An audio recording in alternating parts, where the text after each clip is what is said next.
Yeah, yeah, aye. Lionel and Patrick, what a pair, thinking outside the box. They don't play fair, unconventional ways, breaking all the rules, making their own path, never following the fools. Unconventional playbook, rewriting the game. Lionel and Patrick, they'll never be the same, dancing to their own beat in a world so plain. Unconventional playbook, they're here to entertain. Lionel's a dreamer with stars in his eyes. Patrick's a schemer with tricks in disguise. Together they're unstoppable, a force to be reckoned with. Their unconventional playbook, they'll never be second. Unconventional playbook, rewriting the game. Lionel and Patrick, they'll never be the same, dancing to their own beat in a world so plain. Unconventional playbook, they're here to entertain. Welcome to another edition of Unconventional Playbook, a 5-0 edition of Unconventional Playbook. I gotta take my hat off to my guy, Mr. Patrick Buchanan. As I said in a couple of episodes, man, I give you a lot of credit because if there's anybody out there that can prove that they thought the Minnesota Vikings will be 5-0 at this point, put it in the comments, snap a picture or something, maybe a futures bet that you played where you thought the Minnesota Vikings were going to be 5-0. The only optimism that I heard, realistic optimism, was from my guy, Mr. Patrick Buchanan, having him win double-digit wins. They are halfway there, Pat. We're going to get into this a little bit deeper, man, but how are you doing today on your Sunday? I'm doing good on my Sunday, man. Yeah, like you said, it's a 5-0 edition, right? If we go back, I'm pretty sure I had them 3-2 in this moment, but Yeah. it's okay, right? I had them 3-2 winning record. Pretty sure the NFL probably had us 1-4. They are 5-0. So yeah, I'm doing pretty good. Just before we even get deep into this, man, there was a couple of bets out there. I went 3 for 5, Coach. I went 3 for 5. The Jags took care. The -3, right? They covered that at the push, right? The Commanders. I'm sorry about what they did to your Browns, right? If I'm Amari Cooper, I'm asking for a trade, try to get to Kansas City. The 49ers are not the 49ers. They're not the No, 49ers anymore, no. right? There is problems over there. And Seattle, I don't know what they did, letting them in. Between Seattle and Michigan, I don't even got nothing to talk about them too, right? But outside of that, let's talk about the purple. Let's talk about let's just talk about this game and talk about a lot of things in it. What are you hitting first, Coach? What are you A lot of hitting? things What to are you unpack, a hitting me lot of with things first? to share, Pat. First of all, UP Nation and anyone else out there that may be listening to this that's not a part of the nation, let me preface this right away before we start getting, comments and messages. And, listen, I'm very happy. I'm extremely happy with the 5-0 record. But because we are 5-0 people, that doesn't mean that we can't critique the game. So there's a lot of great things that we can talk about today, but there are also some things that as fans, man, we can critique. And it doesn't mean that we're jumping off the bandwagon. It doesn't mean that we think people should be fired or be replaced. That's just kind of the nature of sports. You get a chance to stand around the water cooler on Monday mornings and talk about the purple. The first thing I want to talk about is giving the purple a little bit of praise. Pat, this type of game was the type of game that the Minnesota Vikings would have lost in previous years. You could see that the offense really wasn't moving the ball. The defense was playing well, but the Jets started to rally a little bit. And so I'm sure there was a lot of people in Skull Nation, UP Nation, Vikings Nation that got a little bit worried because in the past, we seem to have found a way to lose these type of games. This team is different, man. This team is different. They've got a defense that travels. They've got a Super Bowl defense. Thank God for Brian Flores and that defense because they came in and won the game today. Another multiple turnover game for Brian Flores and his crew. This was the type of game that we usually lost, but the Minnesota Vikings found a way to win this Sunday, Pat. Oh yeah, they found a way to win, and I love, like, you have to learn how to win in so many sorts of ways, right?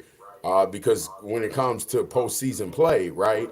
Like the game isn't like yeah, outside of I think like 5 minutes, 7 minutes of we've led in scoring like throughout, and I'm waiting for a game where we got to come from behind, right, or it's at even, right, and that's really hasn't happened for us, but there are so many factors into today's game, but first and foremost, what I want to do is I want to tip my hat off to the New York Jets defense.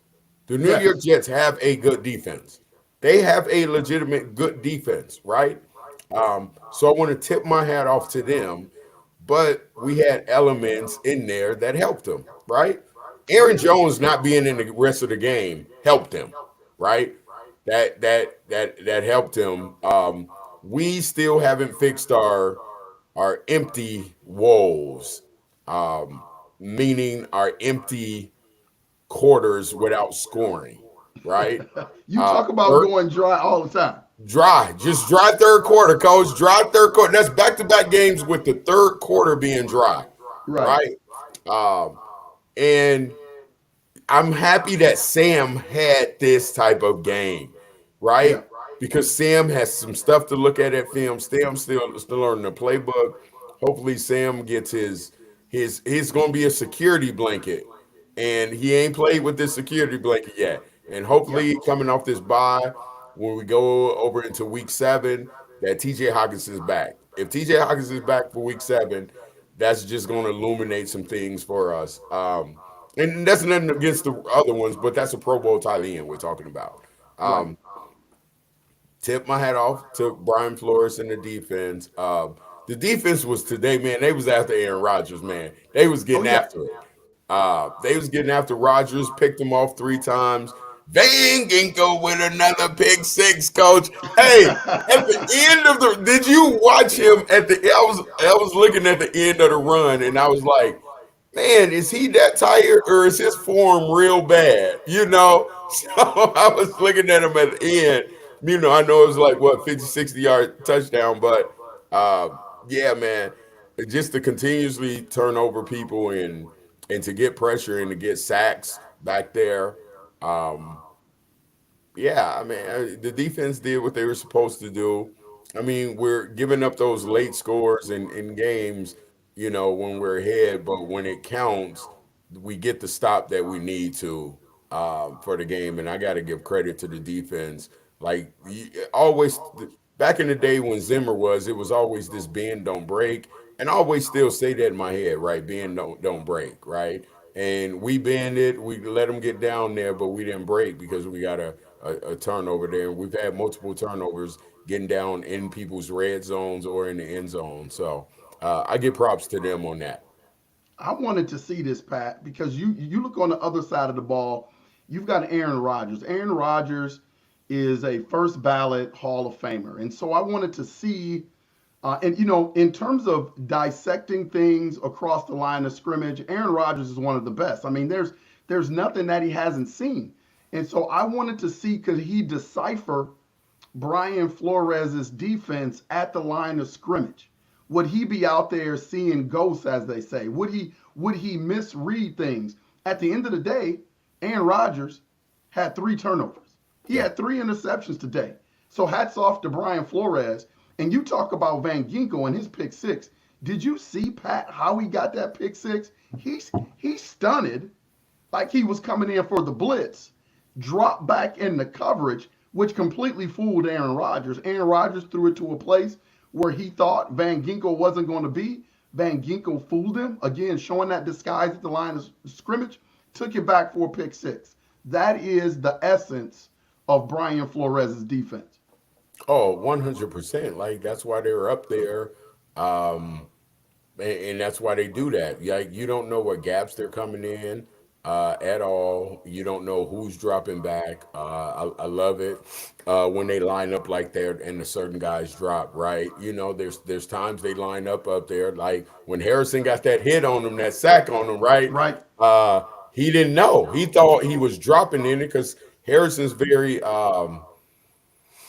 he's got a good way of disguising, super disguising. Yes. I got a different adjective I want to use, but I can't grab it right now. But he has a great way of disguising it. I don't, I don't, coach. I don't think I don't think anybody can because it's not like you can say, oh, this guy's about to drop back here. This guy's dropping back.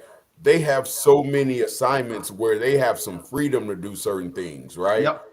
Sometimes it can get them in a little bit of trouble, but for the most part, it doesn't get them in enough because they are aggressive up front enough that they can get away with a couple of things, right? And on the back end, right? You talk about buying them and Gilmore getting the interception, Gilmore with the clutch one, hands on balls, right? They should have had another one down in the red zone too. Ball Yeah. got tipped in the air to Lazard, and they couldn't get it. That would have illuminated that touchdown to Lazard. Like we could have walked into halftime with giving them a goose egg, but we didn't come up with it, and that's fine. So yeah, the defense just is going to do stuff. Like, can you imagine people right now? Whoever I don't know who do we got in Week 7, Coach? Is that Jacksonville or Week Detroit? seven, I don't have the Detroit. schedule in front of me, week seven, Detroit. but I I know we think that's got, the Detroit. Lions next, then the Rams. Yep. So Detroit right now is going to be trying to figure out like what the defense to do. Yep. And what's funny is that Brian Flores is going to be over there adding more stuff and twisting up stuff over there. So and Jared Goff is a little used to it, but he's not used to it, in the sense of having these type of guys on the back end and on the defense, these new additions that we have. So just keep doing what they're doing. They are the catalyst of this team right now. I do believe, like, you got to remember this too, Coach. Like when KOC's first year, Kirk Cousins throughout was winning, was still learning the offense, right? Yep. Sam Darnold is still learning this offense, right? And he's still learning the weapons that's around him, right? So I mean, man, thank goodness we got this bye week, don't, huh, Coach? Yeah, because you got Aaron Jones injury that's going to give him more time to recover. And then, more importantly, what you have usually during the bye week, you have NFL teams that do their own self scout. So hopefully, Brian Flores, KOC, they'll have an opportunity to do a self scout on their team and to help really improve their team. I know everybody's talking about, Sam Darnold came back to earth. I've been looking at all the social media stuff and talking about the analysts, and everybody's talking about, what a bad game, Sam Darnold played. Well, it wasn't necessarily a bad game, but it wasn't up to par with what he had been doing in previous weeks. And I have a different take on it. I'm not a Sam Darnold apologist. And again, I'm not going to sit on here and act like I know anything about the intangibles of coaching an NFL team. I'm just a fan, and I've watched football for a huge majority of my life. And so there are some times, Pat, where I just question things. And I've always been semi-critical of KOC and some of his play calling stuff. Like when I look at Sam Darnold today, it seemed to me when I give it the eye test, it seemed that every pass pretty much was play action, trying to hit the home run ball down the field. And I think that attributed to Sam Darnold's lack of consistency and a low completion percentage. Like, where was the short pass game? Like when you have a quarterback that is struggling, hasn't completed any passes in a while, obviously he's playing a daunting defense. As a coach, don't you give your quarterback some easy throws so he can start to get back into rhythm, some screens, some outs to the running back, maybe some digs to the tight end, something simple just so he can see the ball go into a receiver's hands. And I think that really starts to build confidence. It's almost like in basketball, Pat, where you may have good shooters on the team for the majority of your year, and one game your threes just aren't falling. What do you do as a basketball coach?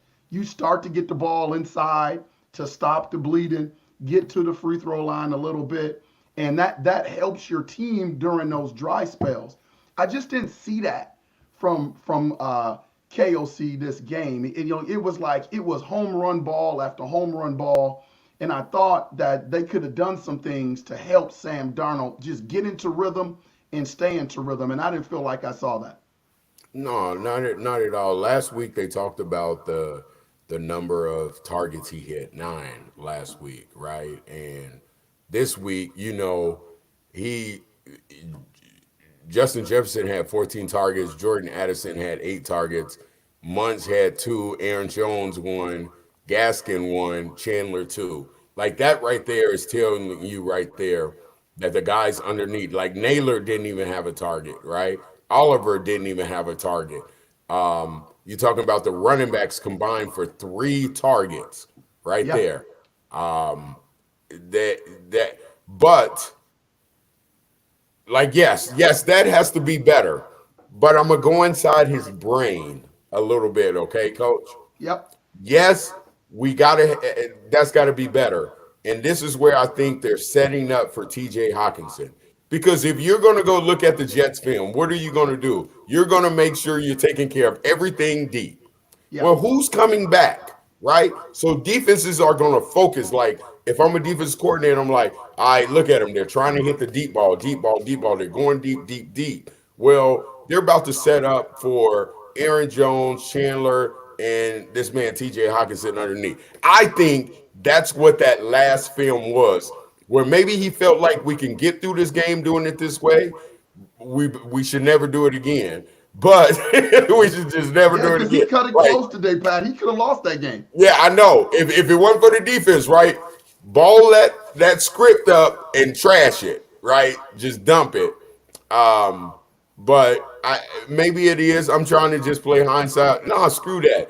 We've been doing it all year long. This is his worst looking game because everything was going deep. I mean, you're talking about Sam Darnold. He threw the ball 31 times. That's the most he's thrown all year long. Yeah. And I Why think is that he not throwing attributed the to ball Aaron 26? Jones Thi- being out. thi- This is KOC getting back to that old KOC of doing shit that he did last year. And this is not in the, like, when I say shit, I'm not saying it in this bad way that I don't like you, KOC, because I think the first 4 games you've been fantastic play calling. And we're just saying balance it out. Like, continue now. We could not run the ball though today. Aaron Jones was 4.1, but Chandler was only 2.1 on the ground, right? So we weren't at our best being able to run the football today. And once again, we got to get it credited to the Jets defense, right? The Jets defense, they were stout, they were hungry. I know they weren't happy about last week, how they played, but they were going up against a different monster. Yes, we can be better within the play calling, but I just want to hindsight and come back in week 7. I think they're just setting up because that's a big game in week 7 versus Detroit. Yeah. We had 21 total rushes today. That's kind of in the ballpark of what we had been doing in previous weeks. The difference is I think they got away from the run, especially when Aaron Jones went out and Ty Chandler wasn't effective. So I think you're right. You started to see KOC revert back to that 60-40 type offense, throwing the ball, especially in crucial times where you really needed to run the clock, which kind of put the game in jeopardy again. But again, this team is a collaborative unit, man. They just find a way to win ball games. And this is the NFL. If there are people out there that think that we're supposed to blow everybody out every week, and Sam Darnold, who's coming off being NFC Offensive Player of the Month, that he's not going to have his bad games. I'm telling you right now, it might not be the most popular thing to say, but eventually Brian Flores' defense is going to have a bad game. This is the NFL. And the worst thing that I hate to hear is when you have a Sam Darnold that has a bad game or a Brian Flores defense has a bad game. Everybody starts to, kind of jump off the bandwagon and say, oh, well, teams are starting to figure out the Vikings. Man, the teams haven't started to figure out the Vikings in any capacity, in my opinion. They were talking about, well, last week the Green Bay Packers put out a blueprint in the fourth quarter against Brian Flores' defense. You didn't see that blueprint today with the New No, York Jets. no. It's unscoutable. There's going to be ebbs and flows to the season. People just need to relax. People just need to relax when it comes to Sam Darnold is going to be fine. the Minnesota Vikings offense is going to be fine, and sure as hell, that Hellfire defense is going to be fine for the rest of the season. Yeah, I mean the way to beat us, you're gonna have to find them both having the defense and Sam. I'm happy after Player of the Month that Sam had a bad game, and what I'm gonna say is Sam having bad. Sam missed a lot of throws out there, Yeah, he right? did. That could have continuously moved the sticks. Sam missed some throws that Sam is like I'm hoping the guy that we seen in the first 4 weeks arrives in week 7 at home versus Detroit. Right? I don't know if Sam's never played a game probably overseas at all. Like that may have been his first game in London. Probably not. Like overseas, like as a Yeah, starter, yeah, right? I don't know if Sam's ever played overseas. So that may have been his first. And if he has, it's been years, yeah, since he's done it. So I the over. I'm not trying to get a man excuses, but he can't have a bad game, right? Patrick Mahomes, Lamar Jackson, Josh Allen, Joe Burrow. Those guys can have bad games, but Sam Darnold can't. Man, stop it. When yeah, he's 5-0, whose else team is undefeated? Only Patrick Mahomes. So everybody else should squash that right now. They 5-0, and the man hasn't lost us a football game. Does that you know what I'm saying, Coach? right. He has not lost us a football game because I'm sorry, everybody. I can go back to last year or the year before. For the last 6 years, I can name thousands of games, not thousands, but plenty of games that Kirk Cousins lost the Minnesota Vikings, and Yes, Sam Darnold has not lost us any games thus far this year. So when you got this defense like this, which yeah, they've already had a bad game. They gave up 400 some yards. That was their bad game, and we yeah, won. But Sam Darnold had a good game. Sam had a bad game today, but the defense came up big with 3 takeaways. Gave up 244 passes, and we didn't really give up much in the run. Like there it is, right there. yeah, Like they're yinging and yanging with each other. They're meshing with each other. They understand what the other side of the ball needs in the yeah, moment. And in the moment, I don't want us to go without saying because right now, someone who is very valuable to this team is Real Riker, Coach. oh yeah, Will oh my, Riker oh, is oh, valuable to this team. got a You're game talking ball today, about Pat. He 5 got a and game 0. ball today. What's that? I say he got a game ball today. Yeah, and he deserves a game ball. He got 3 of them things through the upright, cup 2 of them 50 yarders, right? Like Will Ruckert has not missed an extra point or a field goal, and he's just a rookie. Like Yeah, people are already saying that he's the best field goal kicker the Vikings ever had in right, history, right. right? Yeah, Um, I'm not going. Listen, Gary Anderson was a bad motherfucker. Gary Anderson was the NFL all-time leader, so I'm not going to jump there. But I'm going to say that he is just as valuable as Flores and his D, Sam Darnold, Justin Jefferson. He is up there with them of value to this team because the man is putting the ball through the uprights. I don't think we can go far without talking about him as well. yeah. He's been steadfast, man. He's somebody. When you have a reliable kicker that can kick it from 50 plus, and then in really really key moments of a football game, you have a luxury. I mean, you look at just kicking woes all around the NFL. You look across the river with the Green Bay Packers and what's been happening with their kicking game. I mean, it's already cost them a couple of games. When you have somebody like Big Leg Will, man, you've got something. And you know what it does, it makes you a threat, driving the ball 75% of the field. And so teams have to game plan for that. They have to defend with that. And I want to touch on another subject, man, because I know a lot of people don't think about this stuff, but the Vikings, they were overseas. That's a whole different time zone. And I was really surprised. I don't know if you heard this before the Vikings went over there, that KOC, his whole philosophy was, look, man, we're not going to get acclimated to the time zone over there. We're just going to go over there and we're going to play and then we're going to come back. And I think a journalist asked him, well, why aren't you going to go over there and get acclimated to the, time zone? You're going to have jet lag. He said, because if I have to do it when we go over there, we're going to have to do it when we come back. And I don't want to have to go to that. And I thought that was an interesting philosophy, but I know how hard it is to acclimate yourself with that jet lag stuff overseas in Europe. That is a real deal. And I think it played a part in everything today. It really didn't seem like it affected the defense, but when you start talking about just the intangible things, Sam Darnold being able to place the ball where he's supposed to place it, the focus of the players. That's a daunting task, man. They essentially played this game, Pat, when we woke up this morning at an 8:30 time zone. And I think that's really difficult. People underestimate that when it comes to professional athletes. Oh yeah, because their bodies was like 8:30. They getting up, getting their breakfast and coffee, and you know. I mean, but they had to wake up probably super early over at that time zone, probably waking up at 5 o'clock that time, which is like for them, man. So the best they probably did was the day before try to Yeah, work on getting it, and that was it. Like, okay, I'm going to bed super early. Tough to go to bed super early when you're not used to closing your eyes that time, right? Because you're yeah, still up, your body's still wired, but you adjust to it. I like how he said that, right? Because what's more important, the one game or the rest of the season, right? exactly. So why Yeah, readjust your body? Now you can. The thing is, he could have done that and readjusted the body because they're in the bye week. Now, if they wasn't in the bye week, I would understand it more. But at still, I understand it. Why take that time to readjust when we got other things to work toward? So, I mean, it. Listen, it worked. yeah, We got to win. We yeah, got a W. Um, we got a W. Um, yeah, man.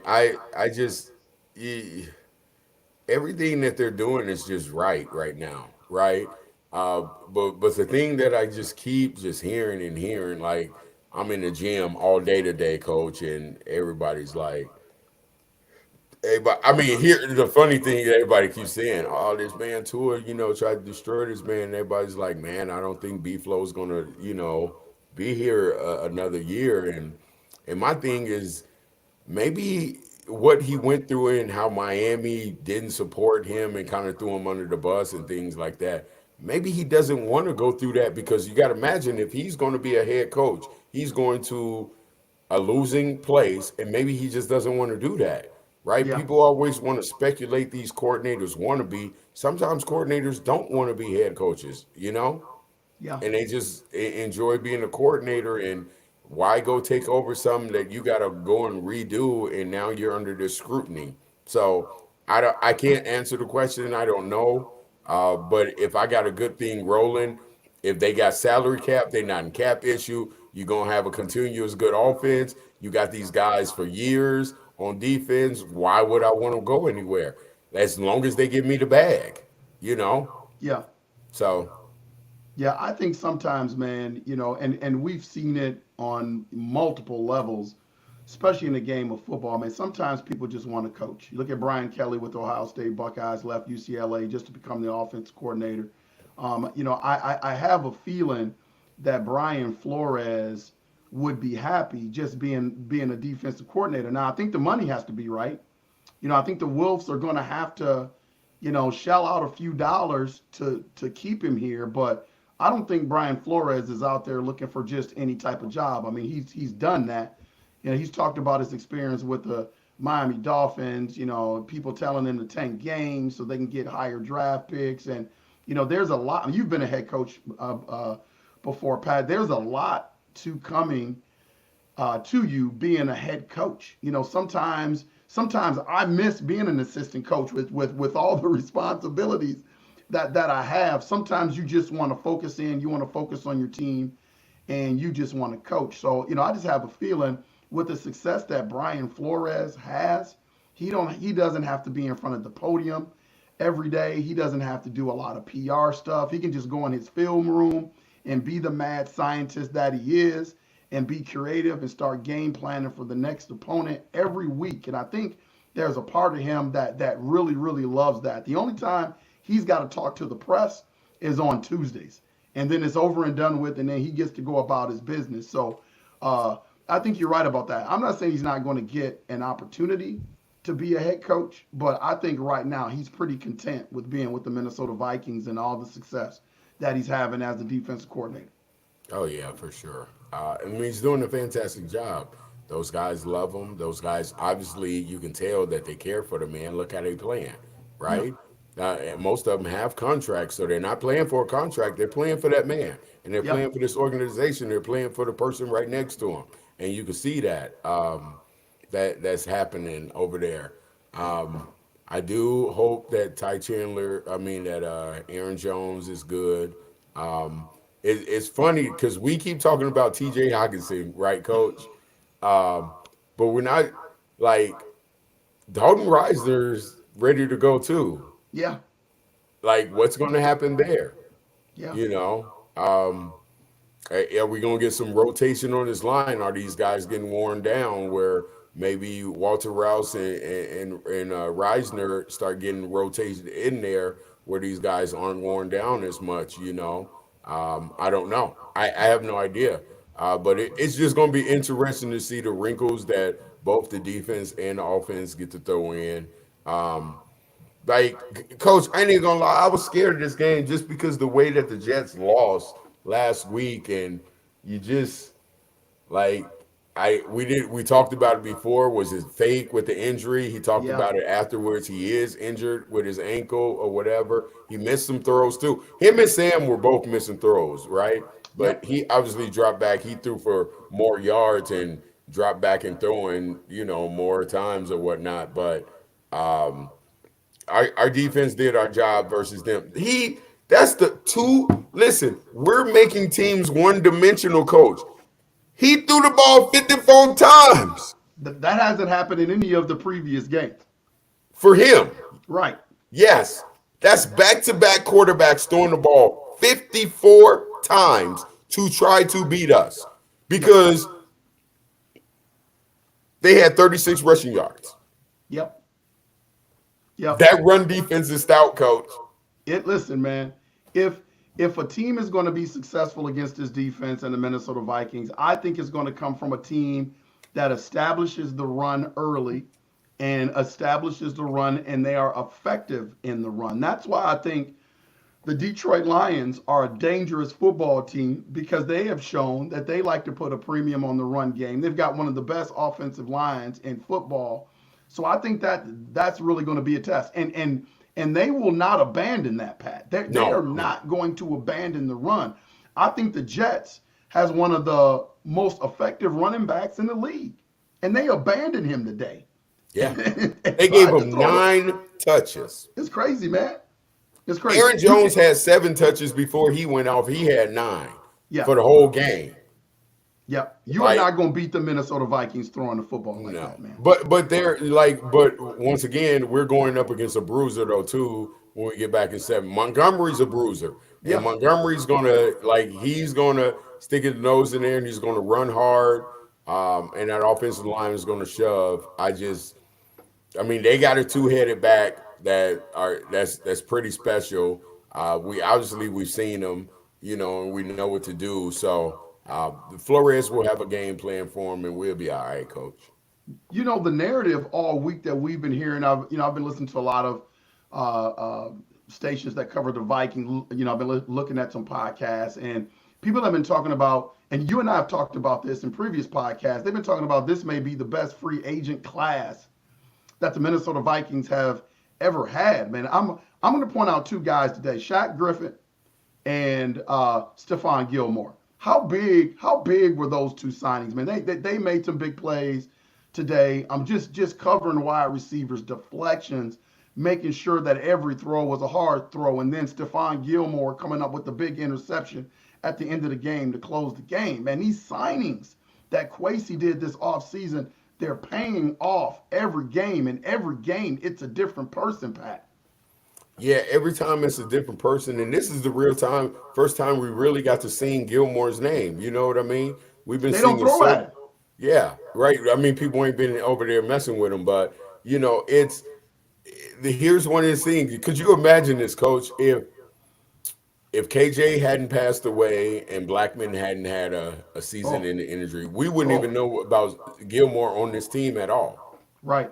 right? Gilmore would not have been on this team, in my opinion, because they wouldn't have had to go out and get, right. They went and got three backs, but you know, I don't know that he'd been there, but everything happens for a reason. And I'm not talking about the passing. I'm talking about Blackman's injury, Sure. more or less, Yeah. right?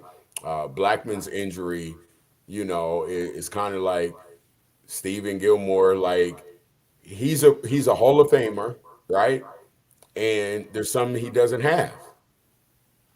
And it's Yeah. almost like I talked about how this is Sam Darnold's time and not J.J. McCarthy time, right down. You know, there's one thing Gilmore doesn't have, and the what he does with all the signings, like listen, this is his agent is talking to the Wilson saying, uh-uh, more. Come Yeah. on, more. You got to Right. go. Because right now, what he did in year three, because 3 to 5 really defines what he's done in year three. But here's certain things we also got to remember, Coach. He brought in Pace, Rodriguez, Dallas Turner, um, Jordan Addison, right? He brought these guys in too. So we can't forget that, Right. right? So he's brought in a lot of pieces, right? Will Rickard, like we're talking about, but he's free agency and the draft, this year's draft, these last two drafts. I think the last two drafts have been phenomenal. Okay, we're gonna take his first year and we're gonna toss it. We're gonna we're burning it in a fire pit, Yeah. coach. Burn that thing, man. We Burn we that thing. burning it, right? We burn. But his last 2 years have shown that, and this is he's going to get GM of the year, coach. He's going to get GM of the year, right? He's going to get that award this year. That's Yeah. without a doubt. Yeah. Um, KOC does will if this continues to go on, he deserves like the coach of the year because he refound Sam Darnold, and people like was leaving Sam Darnold at the age of 26, like in the gutter, like he was done. And right now, the over 1,000 yards, he didn't pass for a touchdown, but he still has 11 touchdown passes. Right, he's got to get away from these damn interceptions. There's 5 of them on the season. He's got one each game. He's got to get away from that. But Quasi, like I his numbers and his guy, like he's sitting back there, he's smoking a cigar on the airplane back. He ain't supposed to smoke on the airplane. He had a stogie on the airplane back to the Yeah. state, you know. He Yeah. hitting his stogie. He deserves it. It's well deserved. It's well deserved that people didn't like him. And yeah, you coach, because me and you have been in coaching and we've had multiple ADs that we've worked with, and I'm an AD, and I learned from my boss right away it was going to take me the same message that I know is going to be when you a new head coach takes you 3 to 5 years to establish. As an AD, it took me 3 to 5 years to learn the job, right? Yeah. I can do the job in my sleep. You just in my sleep, I can just tell anybody what to do. Right. The job for me is right? I'm a firefighter. I put out fires, but everything else, I can just do that in my sleep. And I just know how to respond. And Quasi right now, he's in that place, and KOC's in that place, and B-Flow's already been there. So every man, it's so fantastic. Man, it feels this 5-0 feels so much different than 1998 or 2007, or 2 years ago, right? Those where you were 5 games in and things were right. This is a different, and the reason why I'm going to say it's different, and I'm gonna give you 1998. We before the greatest show on turf, it was 3D. You Yep. know, it Yep. was 3D, right? With Randall Cunningham back there. We didn't have a top 5 defense, though, Coach. We didn't have a top 5 defense that year. We didn't have Right. this type of defense, right? Don't get me wrong. I'm not taking nothing from John Randall, and the rest of those guys back there, right? But we didn't have this type of defense, you know. No, this is different. This is much different, right? This is different. Even when Brett Favre and we had Jared Allen back then, and I don't think we had both balls. Did we have Ball back then with Allen? Yeah. Uh, Yeah. Jerry Ball. Williams, Yeah. I don't know. Did we had Ball in the Yep. middle? Okay, Yep. we have Paul in the middle. Then we have Williams, Wall as well with Jared Allen Yep. in that year. So that was up front. It was pretty damn good, right? And we had Xavier as defensive end, I believe. I could be wrong, but I think Xavier, or he was more with Childress, but Xavier Rhodes, right, was probably a cornerback unless he got better with Zimmer. I don't know, but the defense is what's different than any of these years that we can go back and talk about, Coach. Yeah, I think, man, you hit on Sam Darnold, and people left him on the trash heap. And I did a podcast the other day. I think a lot of these organizations need to take inventory because, you're getting quarterbacks coming in and out of your organization that are trash with you, but they're going to other places and they're playing well. Like the Cleveland Browns need to be ashamed of themselves. The Cleveland Browns have Baker Mayfield and Joe Flacco. And look at their days today. And look at Deshaun Watson. And then you had the Carolina Panthers. They had Sam Darnold and Baker Mayfield on the roster at the same time. And now they're struggling to find a quarterback. The Jets. The Jets had Sam Darnold. He couldn't perform with the Jets. And now they've been searching for a quarterback ever since. You look at Justin Fields, who couldn't win with the Bears, but now he's winning with the Pittsburgh Steelers. These organizations, man, they need to look in the mirror and look at there is no reason why these guys should be leaving these places and going other places and balling out. That's number one. So I think we have a find in Sam Darnold. Whether or not he's going to stick around or not, I don't know. I guess it depends on the money and it depends on how he finishes the season. But these organizations need to take a look at themselves. In terms of the Vikings defense, you're right. This is different. You've got playmakers back there, man. We've got a lot of new faces. And Pat, you would think, and again, you're a coach. You know how hard it is to build chemistry Yeah, on a team. yeah, And for these guys to come together, being able to play together so effectively, man, hats off to Brian Flores. I don't make this, I don't want to make this a pro Brian Flores show, but I got to give the man his due. All these different pieces that they put together and all the adversity they had during the offseason, for them to be, and I say it without any hesitation, Pat, for them to be the best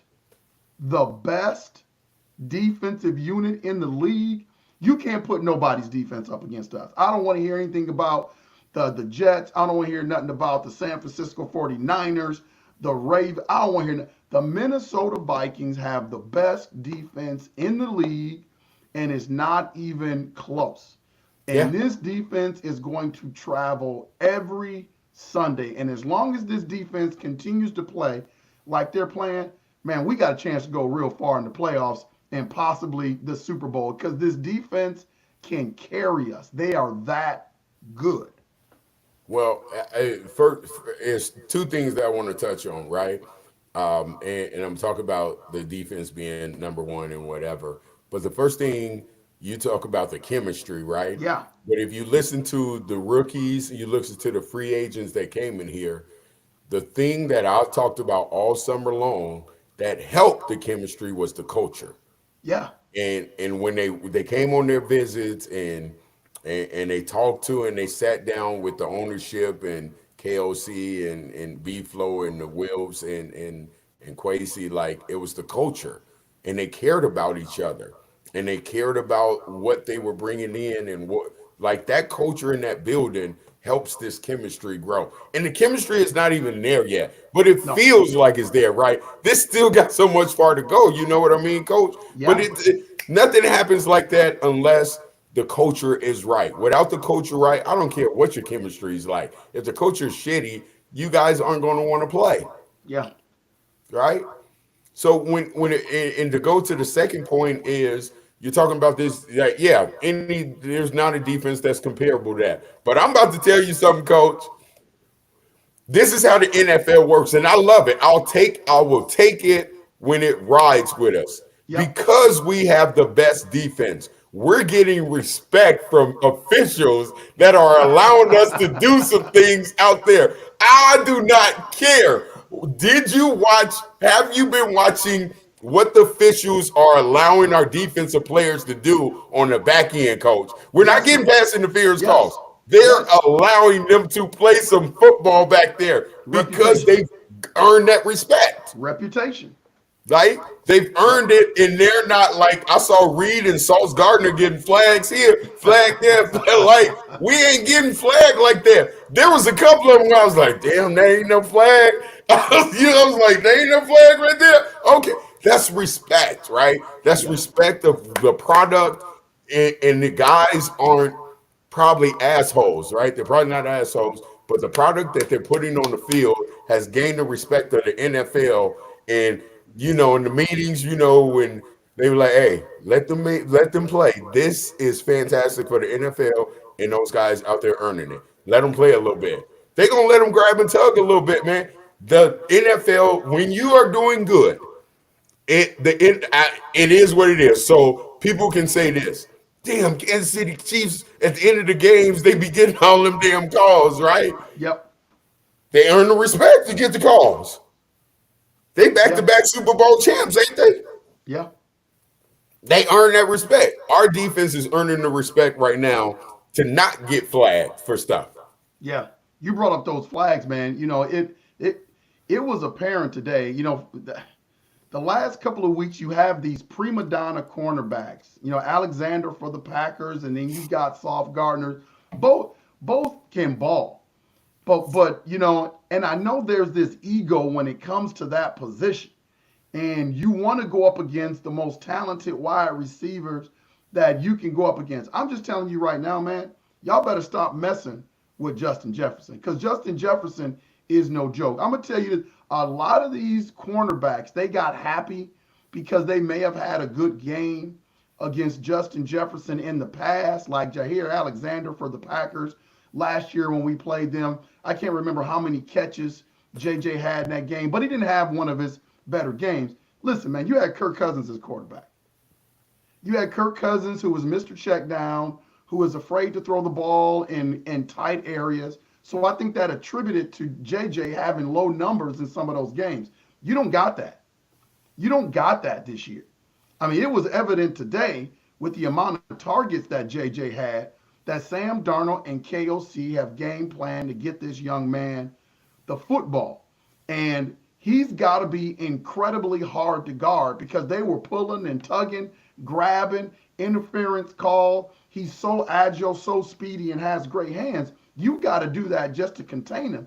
And I think you saw that with all the flags that the referees threw today.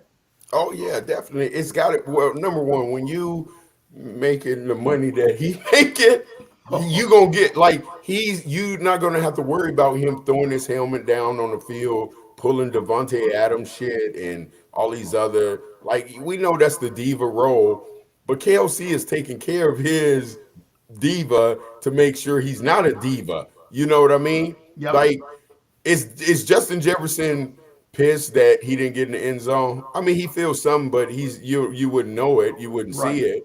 But is he happy he got 14 targets and we got a W? Absolutely. 100%. Absolutely. 100. Long as he keeps getting double-digit targets, tries to get his touchdown, he doesn't have to lead the league in yards and what. He ain't talking about that because there's one. I heard his parents talk about it when they sat down with his parents after he signed the contract, and they was like, "What else? Right? What else do you want for your son?" Right? As a parent, he got his payday. What else do you want from him? And I don't know if you saw that interview, Coach. Right? Yeah. Yeah. Yeah. I did. But there was one thing they said they wanted for their son. It was like because he wants something, and it's the Vince Lombardi Trophy. He Yeah. doesn't care. Like being the number one receiver, everyone knows he's that. He's paid that way. But to lead the league in yards and da, da, da, I don't think that's on his mind. I think the Lombardi is really on his mind Yeah. because that will set him apart as he's going from the TOs and the Ochos and the Randy Mosses. Like they're missing that Super Bowl, right? Right. Like, and this is like to put him in that, and especially when it comes to his LSU guys, right? Yep. Even though Odell Beckham got one with the Rams or whatever, but Like before Chase before Chase get one, let me get one, right? Right. I think the Super Bowl is bigger to him than the numbers and the stats right now. Yeah, for sure, man. And again, the one thing that kept resonating from JJ in previous years is that he just wanted to win, man. He's looking down in Ohio, seeing his boy Jamar Chase and Joe Burrow, those guys making playoff runs, having successful seasons. And yeah, 2 years ago we had a really good season, but that was kind of fool's gold. We were winning a lot of one score games, and we saw how that turned out. I feel happy for JJ in this. I don't think he's the type of guy. You pointed out that he hadn't gotten a game ball yet, which is astounding to me, but I can see why. I really don't think he cares. I think the one thing that was on his mind was, okay, I got to get this contract done, and that was done very admirably by Quasi and JJ. And then he wants to win. And so, like you said, was he disappointed today that he didn't get into the end zone? Of course, anybody would be. I mean, he's a competitor. He wants to be the best at his position, but he's going to take the W and go into this bye week at 5-0 and the best team in the NFL right now. So I think he would take that over everything. And I just think we're blessed to have the young man. I mean, we've had a lot of really, really great athletes in our town, from Kirby Puckett to Randy Moss to Kevin Garnett to Chris Carter. Man, you can name them all. But to have another guy like Justin Jefferson come in and be who he is as a young man, I think the Minnesota Vikings and the Minnesota community are very fortunate to have a young man like that. Oh, definitely. Coach, right now, knowing that he hasn't and he's done some fantastic things in 5 games, like he has, like I think he gives out 3 to 4 game balls every game, right? Right. 3 to 5, right? Right. So you got to think it's been up to 25 balls that he maxed 25 balls, 15 to 25 balls he's given out. Yeah, And you just love math, so I believe you when you say that. right. So 15 to 25 balls. So that's Justin Jefferson has not got any of them. This is what I think. I think KOC said this. And they both sat down. He was like, JJ, I don't have to worry about you. You know that. These are game balls. This is building something with the culture and with everyone else to feel good. You're Yes. good, and we know you're good.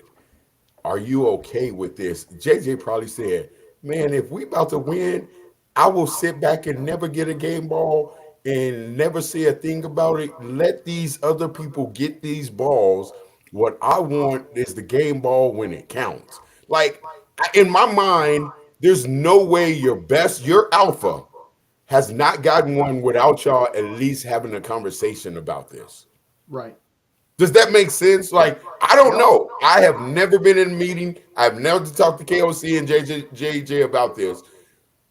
But wouldn't you think that your alpha would at some point get one, but has never Right.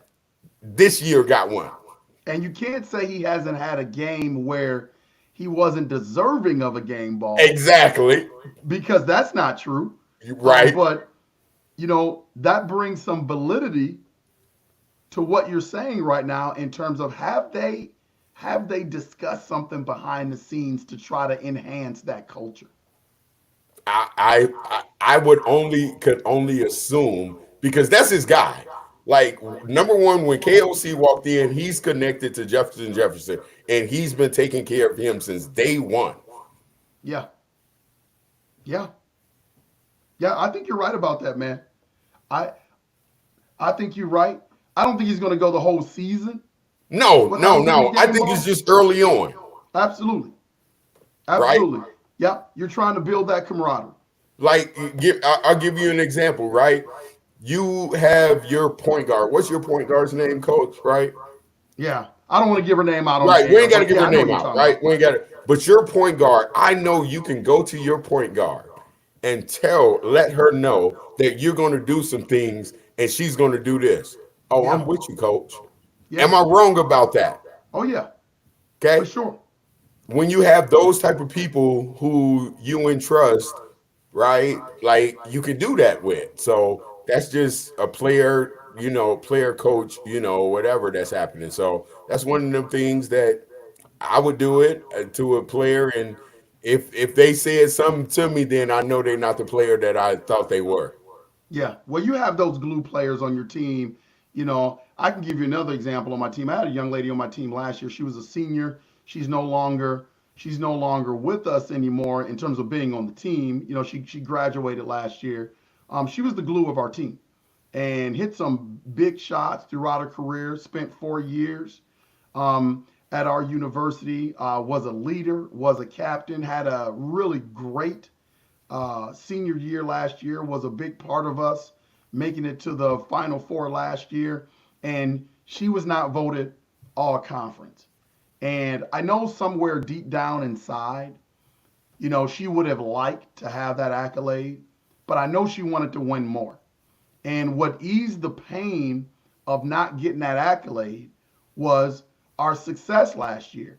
And a lot of the other coaches at the end of the year, especially during our playoff run, came up to her and said, I don't know why you weren't all conference, but just be proud of the work that you've done. And so I kind of see the same thing with Justin Jefferson. Justin Jefferson is comfortable in his own skin, man.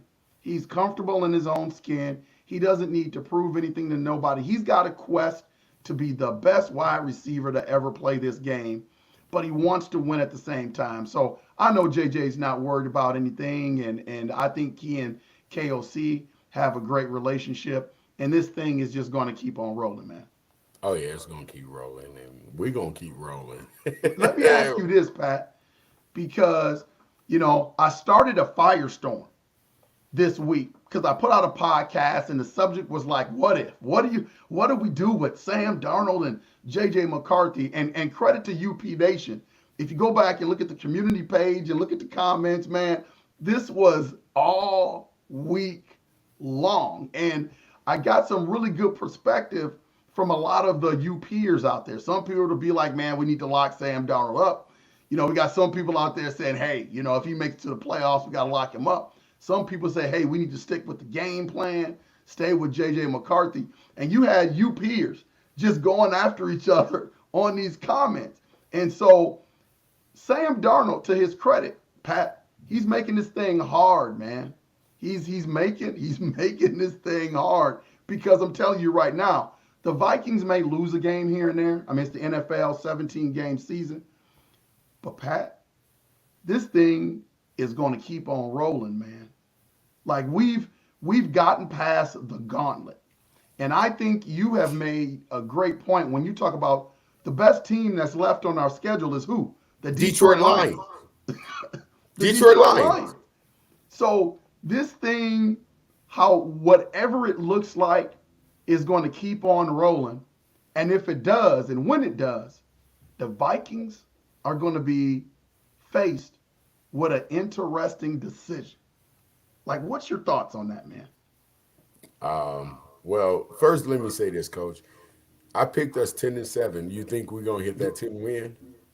Oh man, I think that's locked up, Pat. Is that locked up? Okay. I think. I just want to ask if that 10 wins locked And up. hey, that's a Lionel lock right there. That's a Lionel lock.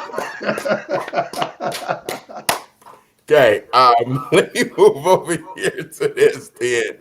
Um, it's we will have the money. What's wrong with having a young backup? Like I look at all these young guys out there, and I look at the struggles that they go through.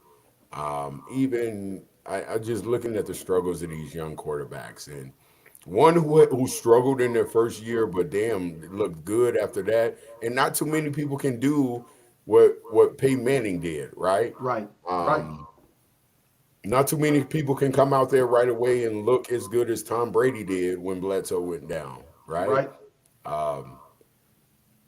I'm a person who hasn't thrown much. Yeah, sample size of JJ McCarthy looked real good in the preseason, right? That was sample size of preseason. Learning this playbook, he's sitting back, learning, watching. I don't have a piece to it. If this man, it's one of them no brainer things. He's 26. He had the talent coming out. He was the number 3 pick in the draft. Yeah, He's 26. You already gave right now. You already gave the bonus to JJ McCarthy. You know how much we're paying JJ McCarthy for the entire duration of it? $1 to $3 million a year. Yeah. That's a pretty damn good to have out of backup and still learn. Like you look at Jordan Love and sitting back there and Aaron Rodgers did it, and like they talk about it down there in Atlanta, they was like, yeah, we got Penix, but do you see it worked out in other places? And I look at the ones who struggle, right? Jaden Daniels is a one who's doing good. Yeah. CJ Stroud last year did good, but there's those don't happen all the time. When you can have a guy that's you're no organization is going to let a person go if this man finishes in the top 10 in quarterbacks. Right. You at 26. Pat, I'm gonna say this because I've been doing this all week with you peers, man. I've been doing this all week. People out there have been chiming in on this subject, and I don't think anybody is right or wrong for No. what they think. But the only information that we have about Sam Darnold is the 5 games that he has played for the Minnesota Vikings thus far. So that that's all I have to critique. I'm going to say this. If it looks like what he has shown us in these 5 games, I don't know if I resign him because the scary thought about this, it's not that he's not playing good and it's not that he's not playing well and he shouldn't be resigned. But I think the temptation, Patrick, of that salary cap where this team can go out as good as they are now. You're seeing how good the Minnesota Vikings are right now. They're going to be $80 million under the cap. Sam Darnold is not coming back for cheap money. He's going to garner at least $30 million. So 30 million is not a good price? What's that? Is 30 million not a good Oh, price? man. $30 million is a great price. But all I'm saying is $30 million, $30 million is going to eat in to that 80 mil. And when you have someone, albeit I totally agree with you, small sample size JJ McCarthy, but you also have the quarterback whisperer in KOC. You also have the quarterback whisperer KOC. And man, if you could take them, if you don't have to spend money on a quarterback, and you could take that 80 mil and improve your offensive line, improve your depth at running back, add some defensive pieces. Coach. Man, oh man, oh man, oh man. What the Minnesota Vikings could look like for the next few years is scary, Pat. That's scary. Coach, what do you like? All we got, who do we have to pay? Cam Bynum? Oh, no, I'm saying you using that. I'm not saying retaining guys. I'm saying because honestly, here's what I'm 50 saying. million. So if you sign a quarterback with 30 of the 80 million, that's 50 million left over, coach. Yeah. It's not like you have gaping holes. Correct. Right? But you got small little holes. But do you have to do it?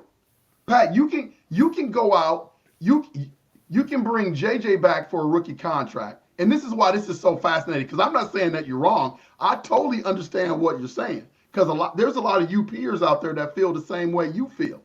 I'm just saying, if you don't have to worry about the quarterback spot and paying Sam Darnold $30 million, you could bring in a legit defensive tackle. You can bring in a legit offensive lineman. You can bring in a shutdown corner to really enhance what defense. Defensive tackle do you need? You got Phillips for 2 more. You got Levi Rodriguez. You got Patrick. You got all those defensive linemen up there, coach. I would say an offensive lineman, yes, I would go get that. But it's 2 years. Let's just say he got the Baker Mayfield contract, right? Right. Yep. You ain't paying for the 3rd year. Right. You paying 2 years of it. Right. Look, man. Personally, I think the only hesitation with Sam Darnold is going to be what is he demanding for money? Which I don't think he's going to try to empty the bank on the Minnesota Vikings. I think culturally this is a great spot for him. I think he's going to understand that. But I think he's going to garner about 30 million, 35 million Thir- a year. Baker Mayfield contract is what he is deserves the garnish. Yeah, yep, yep. But man, oh man, Pat, I just again, we're gonna have to see how this plays out. And if he comes out and he is top three in the league at quarterback, I may rechange my opinion. And really, I don't have an opinion right now. I'm just saying that it's tempting, Pat, to because I'm gonna tell you right now, a lot of people aren't saying this because the defense is playing well. I still don't think B Flow has all his toys. No, I don't, I no. don't. If B Flow had his way, I would love to have him on this podcast and be like, B Flow, what else do you need on this defense? And I bet he can name about two, three, four things that he would like to have on his defense, and that's what you use that salary cap money for. If you ask him, it's something probably on the back end though. I think Yeah, in the front seven, he's got what he needs and wants, but I think it's the back end. yeah, yeah. So it's an interesting topic, man. Again, I don't think it's a right or wrong answer. But a lot of the U peers were going back and forth all week. I loved going in and reading the comments and see Sarah going at people and giving her opinion and everything. So no, there are no wrong opinions out there. I just think it's a very intriguing topic. I think it's a passionate opinion. I think it's going to become more intense the farther we go, further in this season because I think the Minnesota Vikings and Sam Darnold is going to play well. I wouldn't want to be the Minnesota Vikings. And have to make that decision. Why I'm not? good either way. Would you rather be the Carolina Panthers or the Oh no. Minnesota Vikings? Oh no, I'd rather be the Minnesota Vikings. Okay, this is what I'm saying. Like, would you rather be in a situation where hell you don't know what to do or a tough decision that you got to make about a quarterback? I'd rather have the tough decision that the Minnesota Exactly. So, Vikings have. so there you go, coach. You ready? Listen, this is good problems, right? This Yeah, ain't like this is good problems. But let's say this: before the first NFL game was played, before a preseason game was played, did you feel like we was in that situation where shit? What are we really gonna do at quarterback? Were you feeling yeah, that way?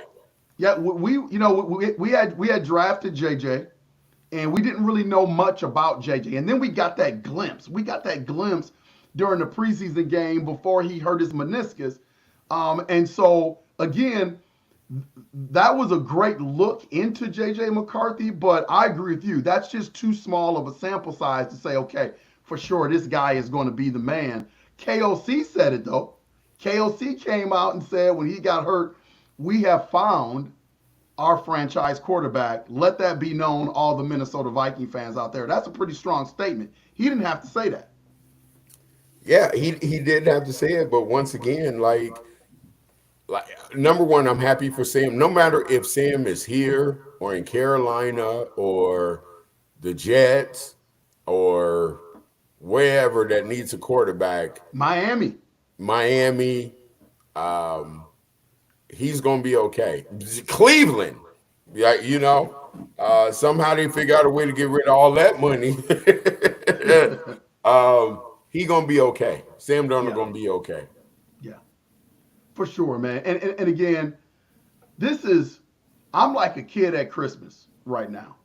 Vikings are 5-0, man. I'm enjoying this ride.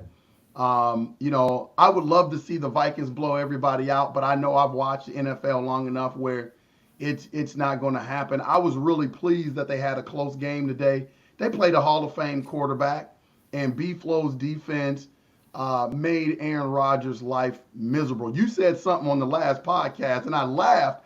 I thought about you today when I saw Aaron Rodgers getting up limping, and he walked off the field.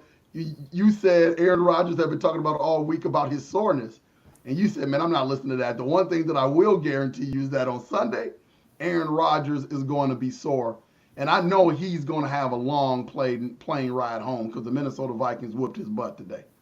Oh yeah, they definitely whooped on his butt today. And these tight games, one score games or whatever, um, I'm okay with them. But there's one team I want us to whoop their tail. Who's that? Week 7, Detroit Lions Oh, yeah. in Minnesota. Yeah. I Yeah. want to whoop them. And you Yeah. want to know why I want to whoop them? It's not that I got anything against Campbell or that team. Y'all won a division last year when we was dealing with injuries. Yeah. We coming back to take that crown. That's why I want them to demolish them, to let them know we're coming back to get that crown, that North, right? Yeah. And then let them know, like, let all these teams know in the NFC, oh, we going for that number 1 seed. We trying to be the top seed, and we are coming for the North to Yeah. defend the North. That's what we're doing. I know that's Timberwolves saying, but we still defending the NFC North, right? So, Yeah. That's going to be, I agree with you. That is going to be the toughest game for the Vikings because I think the Lions are so versatile and they're not going to give up on the run. I've heard various reports on when TJ Hawkinson is going to return. They were talking about there's a chance he could return for the Lions, but he's probably going to return for the Rams. I want him to return whenever he's healthy, but selfishly, I really hope he returns that Lions game because it just gives us a different facet to our offense that I think we really need to beat a team of that caliber. So when we get him back, if there are no major injuries, man, the Vikings are going to be hitting on all cylinders. oh yeah, it's gonna be special. This time to get healthy, a little bit more healthy, because after this, well, I mean, we got 12 straight games. Well, ain't no more buys. Right. We're gonna have 12 straight games, coach. Yep. Yep. But we've Well, the been minutes, through the gauntlet already, I know, coach. 5-0. Like if you look at the records of the other teams besides the Detroit Lions, and now week 10 when he comes back to Minnesota, right? Those are looking like, well, it depends on if they want to keep Flacco out there, right? Because he looked pretty decent, but there's the Rams, the Colts, the Jacksonville, the Titans, the man. Seattle's doing pretty good. I'm not gonna take nothing from Seattle though, Right. right? Because we do go to Seattle in December 22nd, but that's a long time away. We're getting ready for Christmas Brown then. So We will see what we will see. The Minnesota Vikings are 5-0. This is unconventional playbook. Hit that like and subscribe button. Pat, anything for UP Nation before we wrap it up and get out of here, man? no, man, it's a bye week, so we ain't got to be all stressed for next week to wondering what we're gonna do. Is this gonna happen? I'm happy we get a week off to build the anticipation up for week 7. Yeah, we got coming up this week some big things. We got Latrey. We've been trying to get Latrey on unconventional playbook. He will be joining us this week. We also got Patrick's picks coming up this week. We got Lionel's locks coming up this week. And then, during the bye week, we'll go back and look at, the previous 5 games, talk about some things that we would like to see happen after the bye. So we got some good things coming up on unconventional playbook for UP Nation. This is on behalf of my guy, Mr. Patrick Buchanan, man. Thanks for joining us tonight. And myself, your host, Mr. Lionel Jones, we will make sure to see you when we see you. Latrey, take us home, man.